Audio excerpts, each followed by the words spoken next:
Tormod, how far have you traveled the last 2 years on your 1937 Nimbus? About 70,000 kilometers. 70,000 kilometers. And what's the current condition of the two bikes? It's fucked up. It's bad. What's gonna happen when you come home with the bikes? I got no idea. We first have to come home. We got 700 kilometers left and seems like it will blow a head gasket, so we're not home yet.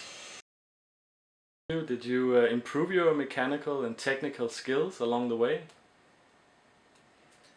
Well, at least we have used the skills we had, of course, and for me, I didn't know the Nimbus that well.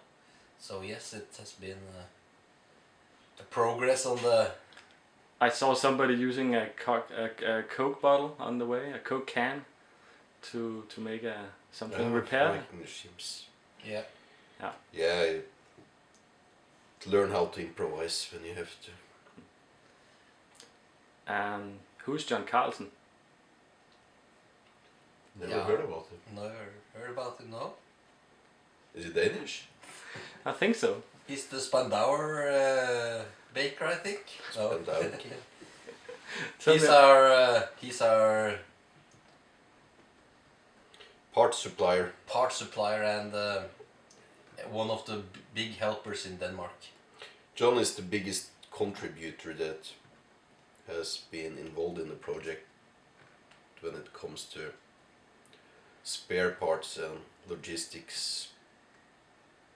We probably owe him a few grand right now. I'm sure. So John is one of the major contributors and a guy we could not been without on this trip. Are there any particular moments from the trip that you want to share? Some special moments? No, not read it so much. So just pick up one particular thing is not that easy. 2 years with a lot of impressions, it really doesn't justify to pick out the one experience. You and Klaus have been traveling together for 2 years now. How was that? It's been good. Like all marriages has got bad times and good times. It's nothing different to be gays like we are. How many tires did you wear down altogether? Must be somewhere between 15 and 20, I think. Were you ever really scared on the trip? No.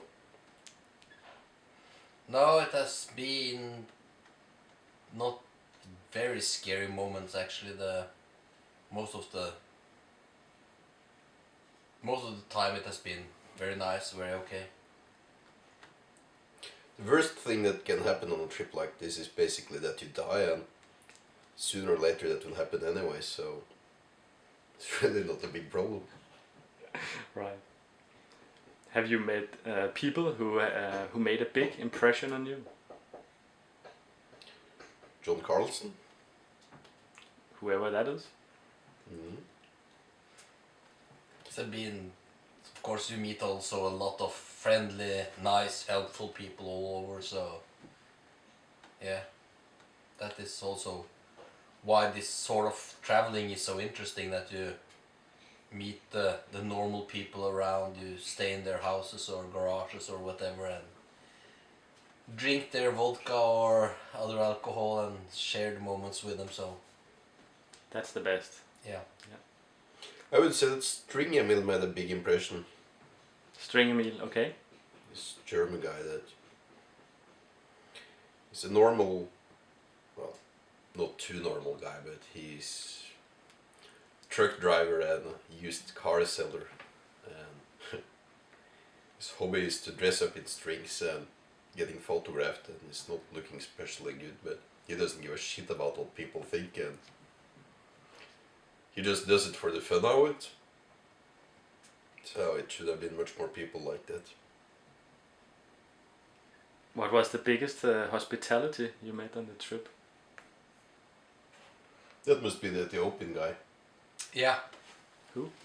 Met one guy in Ethiopia. We didn't have any money because of the problems that we had with there was no ATMs working, and we didn't have any money, and we didn't have any fuel, and we didn't have money for hotel or anything, and we had possibility to meet some French guys, but that was like 500 kilometers away.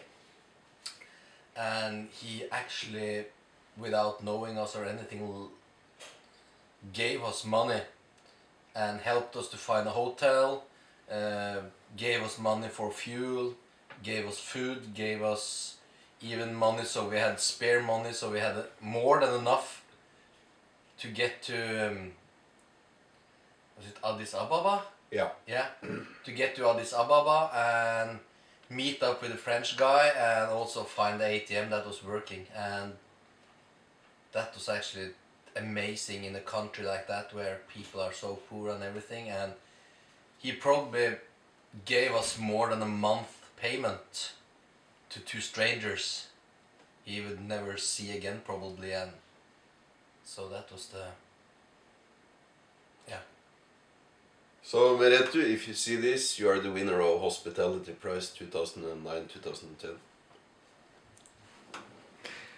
The world famous Danish writer Hans Christian Andersen once said, "To travel is to live." Do you agree? I suppose you can have a decent life without traveling as well. People are different, some like to travel, others like to stay back home. So, for a lot of people that's probably true, for me including, but I wouldn't say that you have to be out in the big world to enjoy your life. Okay. Now you're almost at the end of the trip. Do you have any thoughts or plans?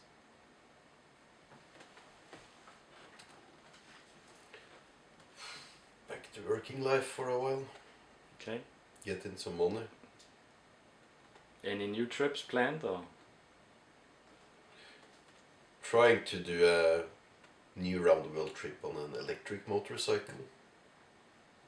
Still got some challenges with getting in the sponsors, so I'm not sure if it will come through this year, but maybe next year, we'll see. Well, thank you for a little interview. I wish you a good travel and safe travel home the rest of the way. Tack. Thank you, and thanks for all the help and support for website and everything. It has been very helpful. Thank you. You're very welcome.